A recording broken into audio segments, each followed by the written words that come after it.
नमस्कार, मी साईनाथ सावंत.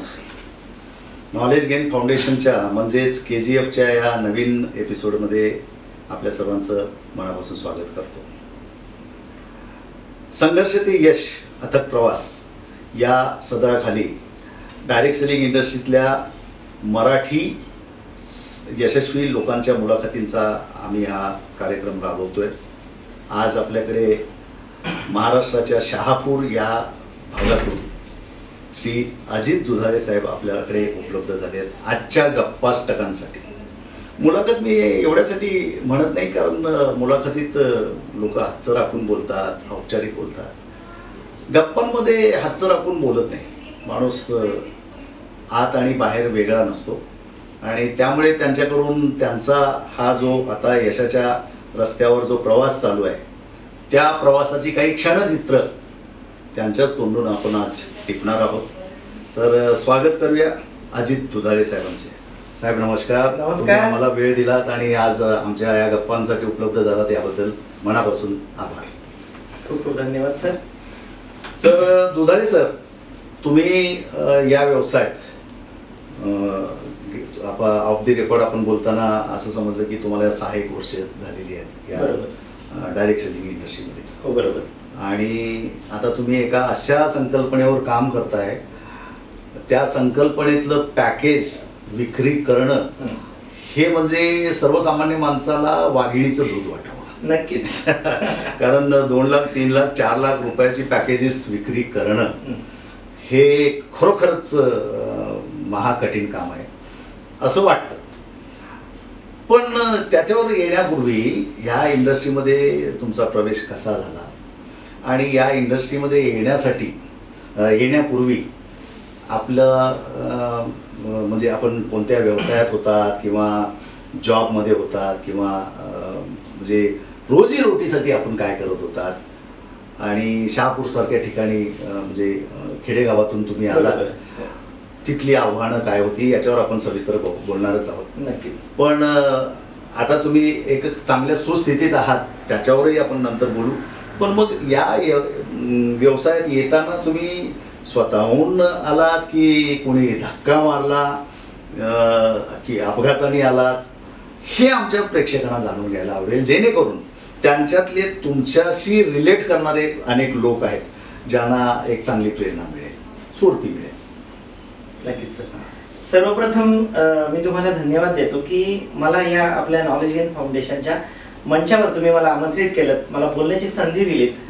खूप खूप मनापासून तुमचे धन्यवाद. आणि हा जो उपक्रम तुम्ही जो चालू केलाय अतिशय स्तुत्य उपक्रम आहे. तळागाळातल्या लोकांना तुम्ही वाव देता, एक प्लॅटफॉर्म निर्माण करून दिलाय, तर करावं तेवढं कौतुक कमीच आहे सर.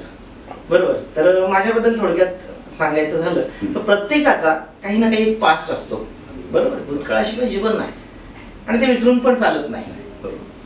त्या आठवणी कायम हृदयाच्या कप्प्यात असतात आणि आज तुम्ही त्याला उजाळा दिला. तर कसं आहे ना, नेटवर्क मार्केटिंग मध्ये येण्यापूर्वी प्रचंड गरिबीशी झुंजत होतं आमचं कुटुंब. खूप काही जबाबदाऱ्या लवकर अंगावर पडल्या, लग्नही लवकर झालं. काहीतरी करावं लागते. जसं आपण बाहेर पडल्यानंतर अचानक पाऊस आला, पावसाळ्याचे दिवस नाहीयेत, तर मग कशाचा तरी आधार घ्यावा लागतो, कारण आपण प्लॅनिंग नसतं, छत्री वगैरे नसतं. पण तिथे चिटकून नाही राहत. तो पाऊस किंवा ते वादळ थांबल्यानंतर आपण पुन्हा आपल्या मार्गात असतो. तसं मला त्यावेळेला अशी सिच्युएशन होती की परिस्थिती अतिशय नाजूक होती. मला काही ना काही करणं भाग होतं. शिक्षण अर्धवट सोडलं माझं आणि रिक्षा चालवायला लागलो मी. हा, शिक्षण कुठंपर्यंत झालं आपलं? येस, माझं 7वी पर्यंत गावात शिक्षण झालं. त्याच्यानंतर बाजूला गाव आहे आमचं दसई. माझं गाव शेलवली खंडोबाची. थोडक्यात परिचय देतो. माझं नाव अजित दुधाळे. महाराष्ट्रात ठाणे जिल्ह्यात शहापूर तालुक्यात शेलवली नावाचं छोटंसं खेडेगाव, अगदी टुमदार खेडं, डोंगराच्या कुशीमध्ये वसलेलं माझं गाव. क्या बात आहे. निसर्गाच्या अतिशय निसर्गरम्य आणि डोंगराच्या माथ्यावर एक छतावरा म्हणा किंवा मुकुट म्हणावं असं एक मंदिर आहे, खंडोबाचं मंदिर, प्रसिद्ध जागृत देवस्थान आहे. आणि त्या मंदिराच्या छत्रछायेखाली, त्या खंडोबाच्या छत्रछायेखाली आम्ही राहतो. आणि परिस्थिती म्हणजे सगळ्यांचीच बेताची होती. जगता जगता करत असताना काही गोष्टी वडिलांना व्यसन लागलं होतं, सर्व्हिसला होते पण व्यसनांमध्ये त्यांचं पूर्ण पेमेंट त्याच्यात जायचं. परिस्थिती नाजूक होती. 10वी पर्यंत शिक्षण माझं दसईला झालं आणि 10वी पासूनच काही ना काही शोधत होतो. हा एवढं कमी वयात म्हणजे जबाबदारी लहान वयातच प्रौढ झाला. हो बरोबर, जबाबदाऱ्या पडल्या आणि त्या पेलाव्या लागतात. बरोबर.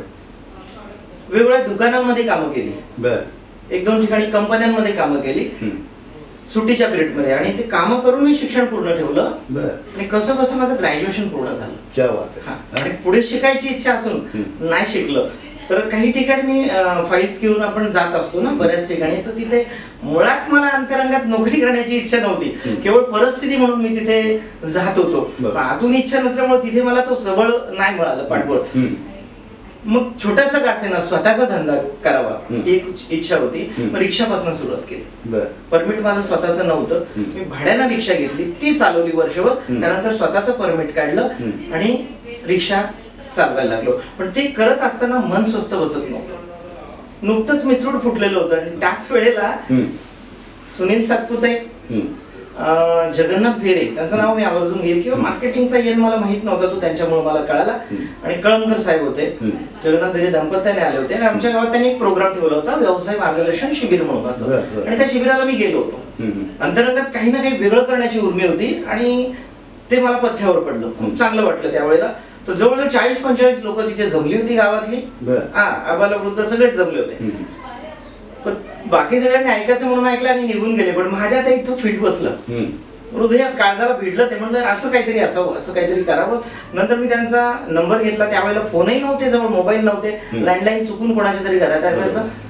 त्यांच्याशी मी कॉन्टॅक्ट केला, त्यांना भेटायला गेलो. मला हे करायचं आहे. त्यांच्यासोबत 1-2दा मी सेमिनारला गेलो, आम्ही सेमिनार अटेंड केले आणि खूप भारी वाटलं ते स्टेजवर जाताना. म्हटलं एक दिवस आपल्या आयुष्यात असा. तुम्ही एका डायरेक्ट सेलिंग कंपनीचे सेमिनार अटेंड केले? हो. आपल्याला इथे पथ्य पाळतोय आम्ही की कुठल्या कंपनीचं नाव घेत नाही. त्या कंपन्या आमच्यासाठी मार्गदर्शकच आहे, आम्ही त्यांच्यासाठी त्यांच्याबद्दल कृतज्ञ आहोत. पण आमचा पर्याय हा आहे की बाबा सगळ्या कंपन्या चांगल्या आहेत आणि एका कुठल्या कंपनीचं नाव घेऊन त्यांना प्रमोट करतोय असा गैरसमज होऊ नये म्हणून. तर डायरेक्ट सेलिंग कंपनी, बरोबर, त्या डायरेक्ट सेलिंग कंपनीचं ते पाहिल्यानंतर मला ते वातावरण भावलं. म्हटलं इथे आपले जीवन बदलण्याची संधी आपल्याला आहे. अच्छा, मध्येच टोकतो, सॉरी. तर मग त्यात तुम्हाला नेमकं असं काय भावलं की बाबा, म्हणजे बऱ्याचशा गोष्टी असतात, खूप काही असतं. पोटबिडवरून आलेत, मी तर रिक्षा चालवणारा, किंवा लोक आपला इन्कम सांगतायत आणि ते इन्कम कल्पनेच्या बाहेरचं आहे, किंवा डायरेक्ट सेलिंग इंडस्ट्रीमध्ये तो ट्रेडिशनल सिस्टम मध्ये जाणारा पैसा काढून कस्टमर टू कस्टमर वाटला जातो, किंवा अशी कोणती गोष्ट तुम्हाला त्यावेळेला जी पटकन भावली? त्याने जो प्लॅन दाखवला होता ना समोर सर, तर त्याच्यामध्ये त्यांनी आज जे मॅकडॉनल्ड्स हॉटेल दिसतात ना त्याची स्टोरी त्यांनी सांगितली होती. बरं. तो जेव्हा काहीतरी वेगळं करू पाहत होता, त्याला हॉटेल्स टाकायचं होतं. रेक रॉक नावाचा त्यांचा कोणाचा सपोर्ट मिळत नव्हता. रेक रॉक, पण त्याची एक बहीण होती नॅन्सी नावाची, तिची स्टोरी मला भावली. म्हणजे फ्रँचायझी सिस्टम ती आवडली कशी असते हेच. आणि मग त्याने एका पाठोपाठ एक असे अनेक फ्रँचायझी स्थापन केल्या आणि मग कसं काम न करता पण तो वेगवेगळं इन्कम घेऊ लागला. जसं काही गोष्टी त्यांनी सांगितल्या आता जे आहेत, ओला उबर वगैरे, स्वतःच्या गाड्या नाहीयेत, काही हॉटेल्स आहेत, आयडियाचा पैसा घेतात. येस, आयडियाची कल्पना. आणि हे खूप भावलं, कारण आजच्या जगात आहे ना कष्ट करून मोठं नाही होत आहे, फक्त पोटभरणी होऊ शकते. पण तेच जर तुम्ही व्यवस्थित प्लॅनिंग करून स्मार्ट वर्क केलं तर तुम्ही सगळे काही गोष्टी साकारित करू शकता, तुमचं जीवन तुम्ही परावर्तित करू शकता. आणि हे आपल्या हातात आहे. अगदी बरोबर. खुद को तराशना पडेगा, उस प्रोसेस में, उस ढांचे में खुद को ढालना पडेगा. आणि मग या गोष्टी होतात. या काही गोष्टी मी माझ्या डोक्यात ठेवल्या आणि प्रयत्न करत होतो. पण तुम्हाला ती संकल्पना आवडली डायरेक्ट सेलिंग, तिथे एंट्री नाही घेतली. नाही, हरकत नाही, पण तुम्हाला ते एक द्वार दिसलं, असं काहीतरी मिळावं. परत आपली ऑटो रिक्षा चालू झाली आणि तरी पण काही गोष्टी होत नव्हत्या, मेळ बसत नव्हता. मग आमच्या गावाच्या बाजूने समृद्धी महामार्गाचं काम चालू झालं होतं गेल्या 4 वर्षापूर्वी. आणि तिथं मी काही जॉब मिळतो का, तर आपल्याकडे कला होती म्हणजे ड्रायव्हिंगची. मी तिथे ड्रायव्हरचा जॉब. आता तिथं जोडून एक खोचक प्रश्न, बोला. त्या समृद्धी महामार्गामध्ये तुमची जमीन गेली का? आणि गेली असती तर तुम्ही करोडो रुपये मिळाल्यानंतर कदाचित या इंडस्ट्रीमध्ये आले पण नसते कदाचित. बरोबर.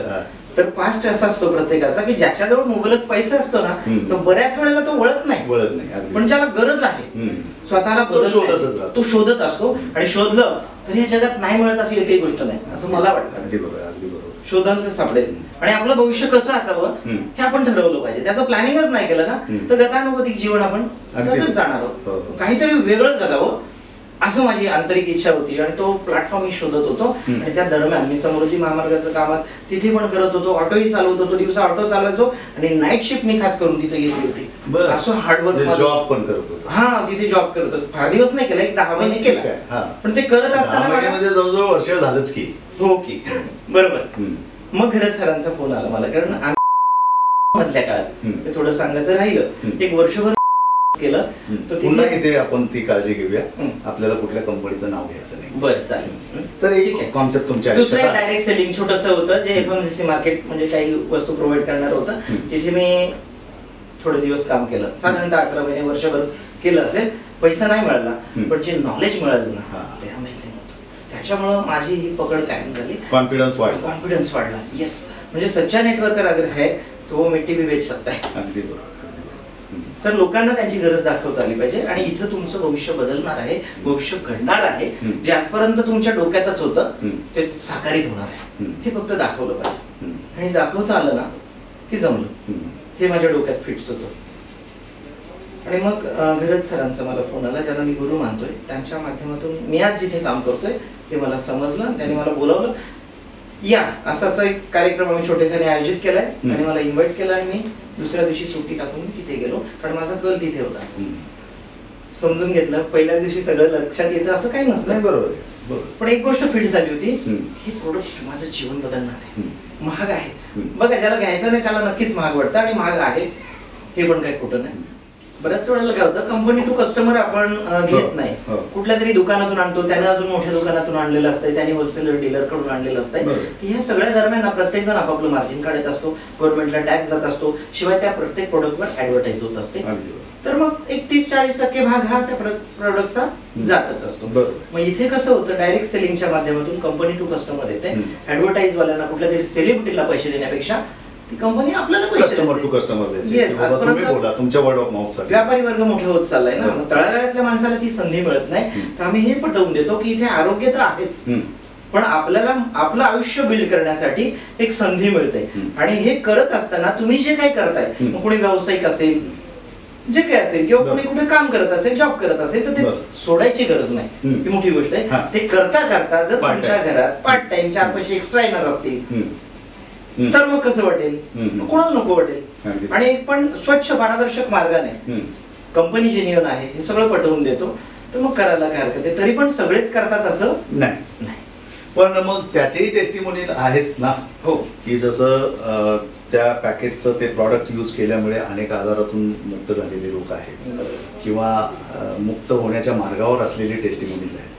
पण मग या पॅकेज घेऊन स्वतःच्या कुटुंबासाठी त्याची आरोग्याची व्यवस्था करून लखपती करोडपती झालेले पण टेस्टिमोनियल आहेत ना. हो, तेही आहेत.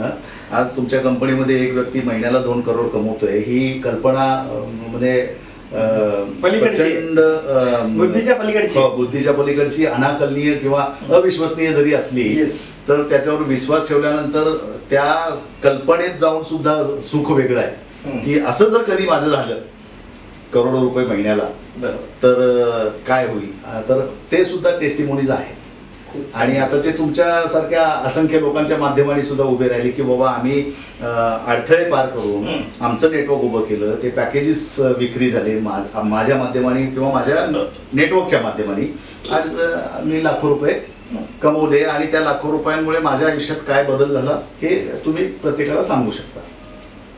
आता ह्या सगळ्या ह्याला मग ते पॅकेज महाग असो स्वस्त असो, प्रशिक्षण जे आहे ते नेमकं काय रोल करतं तुमच्या मते, त्याच्याबद्दल जरा आमच्या प्रेक्षकांना ऐकायला हवं. कुठल्याही गोष्टीसाठी प्रशिक्षण हे खूप महत्वाचं आहे. आणि शिक्षण ही अशी गोष्ट आहे ती कधीच फुकट जात नाही. पण त्या अँगलनं शिक्षण घेतलं पाहिजे. शिक्षणाच्या अनेक वाटा आहे. हर जगह ज्ञान बट रहा है, जहां से मिलता है वहां से लेना चाहिए. पण जर एखादा व्यवसाय आपण करतोय तर ते व्यावसायिक नॉलेज घेणं गरजेचं आहे. ज्या क्षेत्रात आपण उतरतोय तर त्या क्षेत्रातलं नॉलेज असणं हे तितकंच गरजेचं आहे. ऑटो चालवायचं तर ते पण नॉलेजच आहे. ते नसेल तर ज्याला मग चालवता येत नाही त्याला ते नॉलेज घेतल्याशिवाय तसंच आहे. तर नॉलेजचं खूप महत्व आहे आणि नॉलेज कधी फुकट जात नाही. आणि नॉलेजची अजून एक गोष्ट आहे की नॉलेज दिल्यानं वाढतं. बाकीच्या ज्या गोष्टी आहेत तर आपल्या जवळचे म्हणजे काही वस्तुरूपी असतील ते दिलं तर आपल्या जवळचं कमी होतं. पण नॉलेज ही अशी एक गोष्ट आहे जेवढं तुम्ही द्याल तेवढं तुमचं डबलने वाढतं, रिपीट होतं, तुमचा कॉन्फिडन्स बिल्ड होतो. तर नॉलेज गरजेचं आहे. तर मग प्रशिक्षणाचा खूप मोठा वाटा आहे या सगळ्या गोष्टींमुळे. म्हणजे प्रशिक्षण हे आवश्यकच आहे. प्रशिक्षित व्यक्ती म्हणजे तरू शकतो आणि अप्रशिक्षित व्यक्ती बुडू शकतो. तो अनेक प्रकारे म्हणजे तो पाण्यावर पण असेल किंवा जीवनात पण धंद्यात पण असेल. धंद्यात पण असेल. आम्ही जेव्हा या इंडस्ट्रीमध्ये आलो सर त्यावेळेला आम्हाला किंवा तुम्हालाही तो अनुभव आला असेल की अनेक लोक स्वयंघोषित सल्लागार भेटतात की अरे हे कुठे पडलात तुम्ही या व्यवसायात, किंवा हे असल्या स्कीम वगैरे कधी चालतात का, हे फसवाफसवीचे धंदे आहेत, किंवा तुम्ही तुमच्यासारख्या माणसाकडून ही अपेक्षा नव्हती, किंवा हे चालतच नाही, असे राय बहादूर आपली आपली राय देणेवाले राय बहादूर अनेक भेटतात, स्वयंघोषित सल्लागार ज्याला म्हणतो आपण. तुम्हाला असे काही भेटले का? आणि तुम्हाला जेव्हा तुम्ही सुरुवात केली त्यावेळेला लोकांच्या कुचेष्टेचा सामना करावा लागला का, हेटाळणीचा सामना करावा लागला का, आणि मग त्याला तुम्ही कशा पद्धतीने तोंड दिलं आणि कसा मार्ग काढलात हे पण आम्हाला ऐकायला आवडेल. खूप सुंदर प्रश्न आहे सर. तर प्रत्येक माणूस जेव्हा रुटीन पेक्षा वेगळं काहीतरी करायला जातो ना तर तेव्हा त्याला पहिले ऑब्स्ट्रक्शन जे येतात, अडथळे, ते म्हणजे जनतेचा विरोध. तुम्ही वेगळं करताय ना, जे ते नाही करत आहेत. तुम्ही जर त्यांच्यासारखे जीवन जगतायत तर मग त्यांना प्रॉब्लेम नसतो. पण जर वेगळं करताय तर प्रॉब्लेम क्रिएट होतो. मला एक सांगतो, एक सोनू शर्मांची गोष्ट आठवली. एक मिनिटाची गोष्ट आहे, दिल्लीकडची गोष्ट आहे, खूप जुन्या काळातली गोष्ट आहे. जेव्हा लाईट नव्हती तर एक माणूस दिल्लीला जाऊन, खेड्यातला माणूस होता, तो लालटेन घेऊन आला, म्हणजे कंदील घेऊन आला, आणि त्याच्या घरात प्रकाश झाला. बाकीच्यांना ही गोष्ट कल्पनाच माहित नव्हती. मग ते जळायला लागलं. एक प्रकारे ही मानसिकता, ही थिंकिंग आहे, सायकोलॉजी आहे. मग त्यांनी काय केलं पाहिजे, तो त्याला विचारायला पाहिजे तू कुठून आणलंस, आम्हाला पण मिळेल का, आम्ही आणू शकतो. पण त्यांनी तसं नाही, ते त्यांना कठीण वाटलं. त्यांना सोपं काय वाटलं, ह्याचं लालटेन फोडून टाकायचं. विध्वंसक मनोवृत्ती. अच्छा, मला नाही तर तुलाही नाही, गाल कुत्र्याला असं. तर असंच होतं. आणि हे घडलेलं आहे कितीतरी वेळा, पण इग्नोर करावं लागतं. कारण सांगतो तुम्हाला, जसं हर एक ताले की चाबी अलग होती है, बरोबर, वैसे ही हर एक दिमाग की सोच अलग होती है. बिलकुल. व्यक्ती तितक्या प्रवृत्ती हे राहणारच आहे. हे धरून चाला. तुम्ही बघा, आता गाडी चालवताना पण सुद्धा एक एक गेअर जर शिफ्ट करताय, पुढचा गेअर टाकताय, तर पहिला तुम्हाला फेस करावं लागतं हवेशी, आहे की नाही? तर ते तेवढं तुम्हाला हे करावंच लागतं. जेवढं स्पीड घ्याल तेवढी हवा तुम्हाला रोखत असते, मागे लोटत असते. सेम तसंच आहे. तुम्ही प्रवाहाने किंवा वेगळ्या कामात प्रवाहाच्या विरुद्ध दिशेने जाणं नाही, कारण सोपं नाही. पण आजपर्यंत या इंडस्ट्रीमध्ये लोकही चुकीचे असंही नाही, प्रत्येकाचं आपापला एक थिंकिंग असते. तर त्यांनी फेल्युअर बघितलंय लोकांचं, या इंडस्ट्री मधल्या लोकांचं, आणि सक्सेसफुल लोक माहितच नाहीत किंवा बोटावर मोजण्यासारखी दिसतात.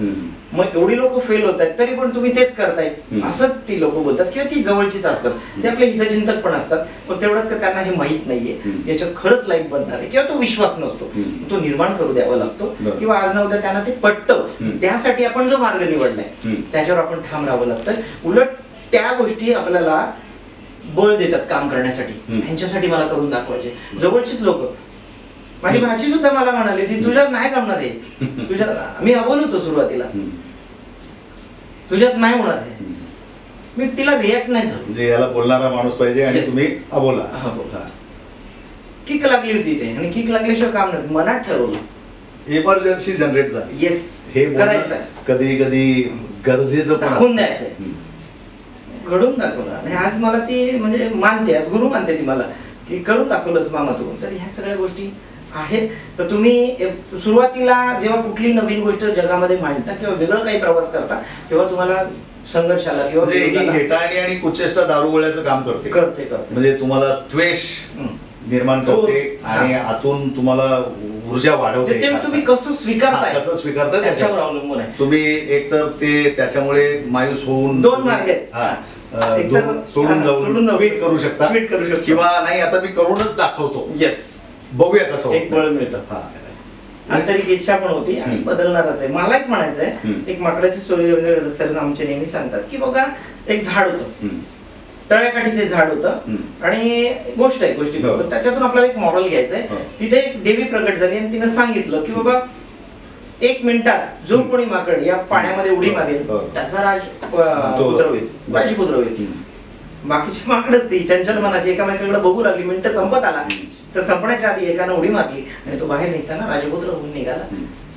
बाकीचे त्याच्या भाऊबंदच होते ना, ते सगळेच खाली आले. मी विचारलं आम्ही टाकू का, तो अवधी संपलाय आता काही उपयोग नाही, मग तू कसं काय डिसिजन घेतलं. तेव्हा तो म्हणाला बघा मी एकच विचार केला, वेळ कमी आपल्याकडं, पण जर उडी मारली आणि जर ह्या देवीचं म्हणणं खरं ठरलं तर माझं जीवन ट्रान्सफर होईल, मी राजपुत्र होईल. बरोबर आहे. आणि समजा नाही झालं माझं लॉस काय, ही खूप मोठी गोष्ट आहे. मी माकडच राहणार आहे. एक आजपर्यंत उड्याच मारत आलो, एक उडी अजून मारली, पण झालंच तर जीवन बदलेल. आणि ही संधी पुन्हा पुन्हा येत नसते. बऱ्याच वेळेला खुशनसीबी बार बार नहीं दरवाजे पे दस्तक देती, लेकिन बदनसीबी अगर उसको नहीं पहचान पाए तो बार बार दस्तक देगी. जब तक आप दरवाजा नहीं. येस, संधी आली तर तिचं सोनं करता आलं पाहिजे. जसं लोहा गरम आहे तोही उस पे हातोडे मारने से मतलब है, वरना कुछ नाही. तर तसं आहे. तो एक टायमिंग असतो, सही टायमिंगला एंट्री आणि सही टायमिंगला एक्झिट. काही कंपन्या अशा पण असतात की तिथे आपलं फ्युचर नाही घडत हे कळून जातं, मग तिथं टायमाला एक्झिट पण घ्यावं लागतं. पण पैसा नाही मिळाला तरी सुद्धा अनुभव मिळून जातो. आणि हे अनुभवांची शिदोरी माणसाला पुढचा प्रवास करायला. आणि ज्या कॉलेजमध्ये तुम्ही शिकता त्या कॉलेजचा प्रिन्सिपल बनण्याची शक्यता कमीच असते. नक्की. पण तुम्ही दुसऱ्या कॉलेजचे किंवा नवीन शाळेचे कॉलेजचे मुख्याध्यापक किंवा प्रिन्सिपल बनवू शकता. कारण शिक्षण घेतले ना, शिक्षण कुठेही वाया जात नाही. हे तुमच्या या बोलण्यातून सिद्ध झालंय. बरोबर. एकूण आपल्या गप्पांमधून एज्युकेशनचं महत्त्व अधोरेखित झालं. बरोबर. एज्युकेशन हे अतिशय गरजेचं आहे आणि एज्युकेशनमुळे माणूस त्या सगळ्या अडथळ्यांची शर्यत पार त्याच्यात ते कौशल्य प्राप्त होऊ शकतं. मुळात आपण जॉब मेंटॅलिटीची माणसं, आपल्या विचारांची जडणघडण लहानपणापासून वेगळ्या प्रकारची असते. चांगले शिका आणि मोठे साहेब व्हा, हे आपल्या आईवडिलांचे बोल असतात. नक्कीच. आता मोठे साहेब व्हा म्हणजे काय, तुम्ही मोठा नोकर बना. खास करून मराठी माणसं. हो बरोबर ना. पण गुजराती मारवाडी लोक आपल्या मुलांना काय म्हणतात, शाळा शिका, शहाणे व्हा, पण येऊन आपला हा धंदा सांभाळा. म्हणजे धंदा सांभाळा, व्यवसाय करा, हे बालगडू आपल्याला मिळत नाही.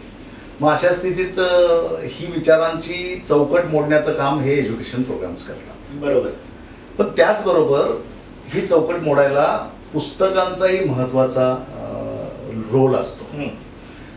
तुम्ही अनेक पुस्तकं वाचली असणार 6 वर्षात. हो. किंवा तुम्हाला सिस्टमनी वाचायला सजेस्ट केली गेली असणार किंवा तुमच्या अपलाईन करून सजेस्ट केली गेली असणार. तर कोणतं तरी एक पुस्तक जे ह्या इंडस्ट्रीमध्ये येऊ पाहणाऱ्यांनी किंवा आत्ता संघर्षरत असलेल्या लोकांनी हे आवर्जून वाचलंच पाहिजे असं एक पुस्तक सुचवायचं तर तुम्ही कोणतं पुस्तक सुचवाल आणि का? बरं. पुस्तक म्हणजे भांडार आहेत, गुरु आहेत आपले. बरोबर. अनुभव एक गुरु असतो, बरेचसे गुरु असतात. त्यातल्या पुस्तकांचा आपल्या जीवनाच्या जडणघडणीमध्ये अतिशय महत्वाचा रोल आहे. हो बरोबर. आता अनेक पुस्तकं मांडण्यासारखी आहेत, पण तुम्ही स्पेसिफिक एका पुस्तकाबद्दल जर बोलाल तर मी असं म्हणेन की या क्षेत्रात जर यायचं असेल तर याच्यासाठी एक पुस्तक खूप जबरदस्त आहे, म्हणजे राजन सर सुद्धा नेहमी रेफर करत असतात. त्या पुस्तकाचं नाव आहे प्रश्न हीच उत्तरे. हिंदीमध्ये त्याला सवाल ही जवाब आहे म्हणतात, किंवा इंग्लिशमध्ये क्वेश्चन्स आर आन्सर्स. एलन फिच साहेबांचं खूप जबरदस्त आहे. त्याच्या फ्रंट पेजवरच एक अशा काही असंदिग्ध रेखाटन आहे जे सरळ असं बघितलं तर लक्षात येतं. असं वाकडं करून जर पाहिलं तर त्याच्यावर काहीतरी संदेश आहे आणि तो संदेशच महत्वाचा आहे. फॉलो युअर ड्रीम्स, जो तुम्हाला या व्यवसायात टिकवून ठेवतो. बरोबर. आणि तुमच्या ध्येयापर्यंत पोहोचवतो. Follow your dreams. मग याच्याबरोबर अजून कोणती कोणती पुस्तकं आहेत जी, म्हणजे आता तुम्ही म्हणालात अनेक पुस्तकं आहेत. बरोबर. तर अशी दुसरी ही पुस्तकं सुचवायची झाली तर अशी कोणती पुस्तकं जी लोकांनी वाचल्याने त्यांना मदतच होईल आणि त्यांना त्यांचं विचारांची चौकट मोडून नवीन विचारांची चौकट बनायला आणि या व्यवसायात यशस्वी व्हायला मदत होईल, अशी दुसरी कोणती कोणती पुस्तकं जी तुमच्या वाचनात आली? नक्कीच मी सांगू शकेन. त्यातलं एक सेकंड नंबरला एक पुस्तक मी सजेस्ट करेल, ते म्हणजे आहे दी पॅराबल ऑफ पाईपलाईन. त्याच्यामध्ये 2 मित्रांची कहाणी आहे. एक त्यातला पाब्लो आणि एक ब्रुनो. दोघांचं माइंडसेट वेगवेगळं असतो. दोघांना काहीतरी सुरुवातीला काम हवं असतं. मग ते जातात एका राजाकडे, तर तिथे पाण्याची समस्या असते, त्यांना पाणी हवं असतं, दुरून पाणी आणायचं होतं, मग त्यांना बादली ढोने का काम उनको मिळत आहे, ते बालट्या आणत आणत शेवटी एकानं विचार करतो पाबलो किती दिवस हे चालायचं, काहीतरी वेगळं केलं पाहिजे. मग तो पाईपलाईन टाकायचं काम चालू करतो. मग तो अर्धा दिवस बादल्या आणायचा आणि अर्धा दिवस ते त्या कामाला वेळ द्यायचा पाईपलाईन साठी. भले त्याला वेळ जात होता, त्याला तितके पैसे नव्हते मिळत जेवढे ब्रुनोला मिळत होते, कारण हा पूर्ण वेळ बादल्या आणायचा पाण्याच्या भरून, त्याला पूर्ण वेळेचा मोबदला मिळायचा, याला मात्र अर्धच मिळायचं, ज्याच्यावर त्याचं घर चालत होतं. पण अर्धा वेळ जो होता तो त्या कामासाठी बिल्डअप करत होता, देत होता, की त्याची पाईपलाईन हळूहळू बिल्डअप होत आली. आणि जर जशी ती अर्ध्यावर आली त्याचं काम सोपं झालं. आता तेवढ्या लांब पाण्याला जायची गरज नव्हती. आणि बघता बघता 2-3 वर्षात ती पाईपलाईन पूर्ण झाली. आता मात्र त्याला पाणी आणण्यासाठी तेवढ्या दूरवर जाण्याची गरज नव्हती. हवं तितकं पाणी तो जागेवर बसून पाईपलाईननी घेऊ शकत होतं, फक्त त्याला मोजून देणं होतं. म्हणजे हेच पैसे मिळवणं, पैसे, हे पैशांच्या बाबतीत पण होऊ शकतं. आज एकटा माणूस किती करू शकतो? आपल्या कामाला, आपल्या शारीरिक काही कॅपॅसिटीला मर्यादा पडतात. किती तास आहेत आपल्याकडे? थोडक्यात आपण आता जे उत्पन्न घेतो नोकरीच्या रूपात किंवा स्वयंरोजगाराच्या रूपात, ते ऑटो चालवणं असेल किंवा गॅरेज चालवणं, लिमिटेशन्स आहेत. इव्हन डॉक्टर असो, काही असो, हे ऍक्टिव्ह इन्कमचे सगळे स्वयंरोजगार आहेत. आणि ते पॅसिव्ह इन्कम देत नाही. तुमचं काम बंद, पैसा बंद. बरोबर. आणि पॅसिव्ह इन्कम म्हणजे काय? मी झोपून राहिलो, मी कामावर गेलो नाही, किंवा काही हॉस्पिटलाइज झालो, 6 महिने मी हॉस्पिटलमध्ये आहे, पण माझ्या अकाउंटवर पैसे येत राहिलेत, माझा पैशाचा ओघ कमी झालेला नाही आहे, ती पाईपलाईन आहे. बरोबर. म्हणजे पाईपलाईन बनवता आली पाहिजे. अच्छा, हे बर्कहेजेस त्याच्या लेखकाचं लेखक आहे आणि खूप छान पुस्तक आहे. अजून एखादं कुठलं सुचवाल त्याच्यावर? अजून अरुण शेवतेंचं एक पुस्तक आहे मराठी, जे बऱ्याच लोकांना कदाचित माहित नसेल, पण एका ट्रेनिंग मध्ये मला ते मिळालं होतं, मी ते वाचलं होतं. त्याच्यात काही यशस्वी लोकांची कॅरेक्टर्स आहेत. त्या पुस्तकाचं नाव आहे हातीजांच्या शून्य होते. म्हणजे एक दिवस त्यांच्या हातात पण शून्य होतं. प्रत्येकाची सुरुवात शून्यापासूनच असते. माझी तर मायनस मध्ये होती है ना. म्हणजे शून्यातला माणूस पण शिखरावर जाऊ शकतो हे त्या पुस्तकात मांडलेलं आहे. अशी काही चरित्र आहेत की जे एकेकाळी सामान्य माणसं होते, पण त्यांनी ठरवलं आणि एका उंचीपर्यंत ते गेलेले आहेत. तर त्यांचा तो संपूर्ण प्रवास, अशी काही चरित्र आहेत ते त्याच्यामध्ये आहेत. तर ते वाचावं, हातीजांच्या शून्य होते. अजून एक सांगेन मी तुम्हाला, लोकव्यवहार हे पुस्तक आहे, ते पण खूप छान आहे, डेल कार्नेगींचं. त्याच्यामध्ये एक वाक्य मला ते भावलं, ते मी तुम्हाला इथे सांगू शकतो. हिंदीमध्ये आहे ते, अगर आपको शहद इकट्ठा करना हो तो मधुमक्खी के छत्ते पर लाथ न मारो. बिलकुल बरोबर. मग आपल्यासाठी छत्त काय आहे? लोक. आपलं लोकच आहेत आपलं भांडवल, आहे की नाही? आपल्याला लोकांपर्यंत जायचं आहे. तर मग कोणी घेऊ न घेऊ, किंवा कोणी आपल्याला काहीही विचार करतो, त्याचा वेध झाला बघण्याचा दृष्टिकोन. पण आपण मात्र तोंडात साखर आणि डोक्यावर बर्फ, हे व्यापारी लोकांचं आहे, जे आपल्या मराठी माणसाकडे कमी आहे. आपला मराठी माणूस मूलतः स्वभावतः उग्र, बरोबर आहे ना, लगेच तो रिॲक्ट होतो आणि लगेच व्यक्त होतो. पण हे तिथे व्यवसायात नाही जमत. तर जर तुम्हाला व्यवसायात उतरायचंय, लोकांकडे सातत्यानं तुमचा लोकांशी संपर्क येतो, तर तुमची जबान ही मिठी असली पाहिजे आणि सहनशक्ती असणं गरजेचं आहे. संयम पाहिजे. संयम पाहिजे. त्याच पुस्तकातलं म्हणजे मराठी व्हर्जन मधलं जे आहे, मित्र जोडा लोकांवर प्रभाव करा, ते एका ठिकाणी म्हणतायत की तुम्हाला मासा पकडायचा आहे, तर गळाला लावलं पाहिजे. ते गळाला माशाला आवडेल ती गोष्ट लावली पाहिजे. तुम्हाला जिलेबी आवडते म्हणून जिलेबी लावून मासा तुमच्या गळाला लागणार नाही. म्हणजे प्रॉस्पेक्टला काय आवडतं, त्याची नीड कोणत्या प्रकारची आहे, त्याची मानसिकता काय आहे हे ओळखता येऊन तुम्ही त्याच्या समोर जर प्रपोजल ठेवलं, त्याला भावेल समजेल अशा भाषेत, तर कदाचित तिथं डील क्लोज होण्याची शक्यता आहे. तर आता आपण शेवटाकडे चाललोय. खूप सुंदर गप्पा रंगल्या आणि त्या कधी संपूच नाही असं वाटत आहे, पण वेळेची मर्यादा असते. जाता जाता शेवटचा प्रश्न, या इंडस्ट्रीमध्ये येऊ पाहणाऱ्या नवोदित लोकांना किंवा आता संघर्ष करतायत, अजून यशाची चव चाखलेली नाही, अशा लोकांना तुम्हाला कोणता सल्ला द्यावासा वाटला तर तुम्ही नेमका काय सल्ला द्याल आणि कोणत्या प्रकारे त्यांचं पुढचं मार्गक्रमण करावं याबाबत काय सल्ला द्या? पहिली गोष्टी सर म्हणजे सल्ला देण्या इतपत अजून मी ती उंची गाठलेली नाहीये. तरी सुद्धा जर तुमचा आग्रह असेल तर मी नवोदित काही लोकांना किंवा ज्यांची अजून धडपड चालू आहे या क्षेत्रात त्यांच्यासाठी मी नक्कीच काहीतरी सांगू शकेल की संघर्षाचं मैदान सोडायचं नाही. जीवनाचा रस्ता हा कधीच प्लेन नसतो. बरोबर आहे. त्याच्यात चढ उतार येणारच, वेडीवाकडं वळणं येणारच. तुम्हाला टिकून राहायचंय आणि तुम्हाला तुमचा बॅलन्स घालवायचा नाहीये. टिके रहो, करते रहो. सक्सेस मंत्र एकच मी देईन की शोधी प्लॅन. तुमचं जे काही प्रोडक्ट असेल, प्लॅन असेल, कर्म ते कर्म ते तुम्हाला करणंच आहे. आणि डेडिकेशन हे खूप महत्वाचं आहे. यश येऊ न येऊ, जसं एखादा मुलगा एखादं फळ त्याला पाहिजे, समजा आंब्याच्या झाडाखाली तो आहे आणि तो आंब्यावर त्याचं लक्ष आहे आणि तो दगड मारतो. कुठल्या दगडानं आंबा पडणार आहे हे त्याच्या हातात नाहीये, तो मारत राहतो. पण मारता मारता त्याचा सरावही होतो आणि कुठल्या तरी एखाद्या दगडानं तो आंबा पडतोच. तर बस सातत्य ही खूप मोठी गोष्ट आहे. सातत्य से बढ़कर ना कोई विद्वत्ता होतीये ना कोई बुद्धिमत्ता होती. ती खूप मोठी गोष्ट आहे. ह्याला म्हणतात लॉ ऑफ कन्सिस्टन्सी. तर बस करते रहो, टिके रहो आणि होप सोडू नका, हेच मी सांगेल. तर जर मनापासून एखादी गोष्ट जर तुम्ही करत असाल, हिंदीमध्ये एक मुहावरा आहे, अगर किसी चीज को आप शिद्दत से चाहते हो तो वो चीज आपको देने के लिए पूरी कायनात इकट्ठा हो जाते, जुट जाते. आणि हे सत्य आहे.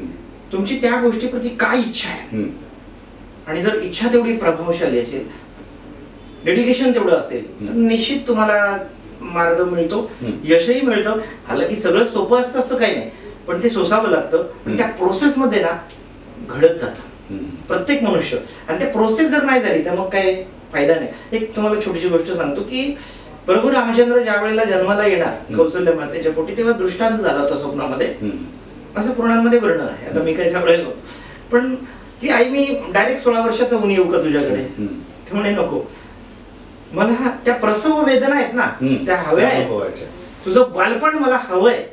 आणि ते मला डायरेक्ट युवा 16 वर्षाचा आलाच तर मग मी त्या गोष्टींना मुकेल, त्या अनुभवापासून वंचित आहे. हा, तर ही एक गोष्ट आहे. आपण जेवढ्या लोकांना फेस करतो, जेवढ्या लोकांना भेटतो, तेवढं आपण मजबूत बनत असतो. किती प्रोडक्ट सेल झाले डझंट मॅटर. त्या प्रत्येक लोकांशी बोलता बोलता प्रत्येक पावलागणिक तुमचा विकास होत असतो. आणि ही जीवनाची जडणघडण आहे आणि ती प्रत्येकाला स्वतःलाच अनुभवायची आणि तिथे कसर करता कामा नाही. आणि म्हणून अधिक लोकांना भेटा, अधिक लोकांमध्ये जा आणि त्याच ॲटिट्यूडने जा. म्हणजे कल्पेश सर नेहमी सांगतात की घर से अगर बाहेर निघलो तो तुले की त्याला निघलो. आणि ती गोष्ट मला तिथे भावली होती की खरंच आहे. असं नाही का की लोकांना तुमच्याकडे अट्रॅक्शन वाटलं पाहिजे, काहीतरी विशेष आहे, काहीतरी वेगळं आहे, की पूर्वीचा अजित हा नाहीये किंवा पूर्वीचा तो व्यक्ती, तो एक ऑरा दिसला पाहिजे. येस. आणि ते तेज तुमच्या चेहऱ्यावर आलंच पाहिजे. ते येतं, अनुभवानं येतं. तर ही खूप मोठी शिदोरी आहे आणि त्या प्रोसेसमध्ये मनुष्य घडत जातो. तर मी सांगेन बस टिके रहो, लगे रहो, सक्सेस एक दिन आपके कदमों में आगे रहेगी, कदम चुमेगी. खूप छान सर. तर हे होते अजित दुधाळे सर. यांच्याशी खूप गप्पा छान रंगल्या, त्या कधी संपूच नये अशा वाटत आहेत, पण वेळेचं बंधन आहे आणि त्यामुळे आता थांबायला पाहिजेत. थांबण्यापूर्वी आम्ही सरांचं नाव आणि नंबर देत आहोत सोबत. या गप्पांमधून तुम्हाला त्यांना संपर्क करावा असा वाटला, अजून काही त्यांच्या अनुभवाचे बोल किंवा त्यांच्याशी संपर्क करून काही समस्यांबद्दल, अडथळ्यांबद्दल, या व्यवसायाच्या संबंधित काही समजून घ्यायचं असेल तर तुम्ही त्यांना आवर्जून फोन करू शकता, अवश्य फोन करू शकता. सर त्यांनी फोन केला तर चालेल ना? हो, नक्की चालेल. आणि तुम्ही त्यांच्या बोलण्यातून वारंवार एक उल्लेख होत होता की 2 लाखाचं, 3 लाखाचं, 4 लाखाचं पॅकेज आणि ते आरोग्याशी संबंधित काहीतरी आहे. त्याच्याबद्दल सुद्धा तुम्हाला जर जाणून घ्यावं असं वाटलं तर तुम्ही त्यांना आवर्जून फोन करून विचारून घेऊ शकता. त्यांचं ते प्रपोजल आवडलं तर तुम्ही त्यांच्यासोबत सहप्रवासी बनू शकता आणि त्यांच्याप्रमाणे लाखो आणि करोडो रुपयाचे भविष्यातले मालक बनू शकता. काहीच नाही झालं तर तुमच्या संपूर्ण परिवाराचा आरोग्याची तरी तुम्ही काळजी घेऊ शकता, मिटू शकते, आरोग्याची काळजी मिटू शकते. ते काय आहे हे त्यांच्याशी तुम्ही संपर्क करून समजून घेऊ शकता. नॉलेज गेन फाउंडेशनचा उद्दिष्ट अशा विविध क्षेत्रात काम करणाऱ्या मराठी यशस्वी लोकांना आपल्यासमोर आणण्याचा आहे.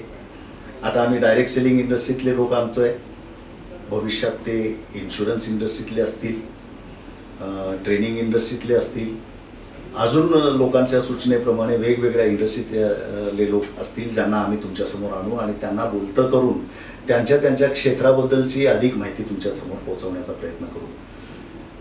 सरकारी नोकऱ्या मिळतील या आशेवर राहण्यात काही अर्थ नाही आहे आणि आपल्या आजूबाजूला अनेक संधी वेगवेगळ्या नावानी रूपानी असतात, पण आपल्याकडे ते पाहण्याचा दृष्टिकोन तसा नसल्यामुळे कदाचित आपण त्या संधींपासून वंचित राहतो.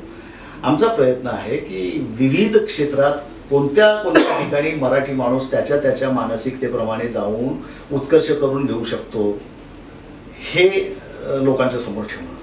आणि या सगळ्या प्रवासाला, या सगळ्या मेहनतीला तुमच्या प्रेमाची गरज आहेच ना. हे चॅनेल लाईक करा, सबस्क्राईब करा, त्याच्यावर चांगले कॉमेंट्स करा जेणेकरून आम्हाला हुरूप वाढेल.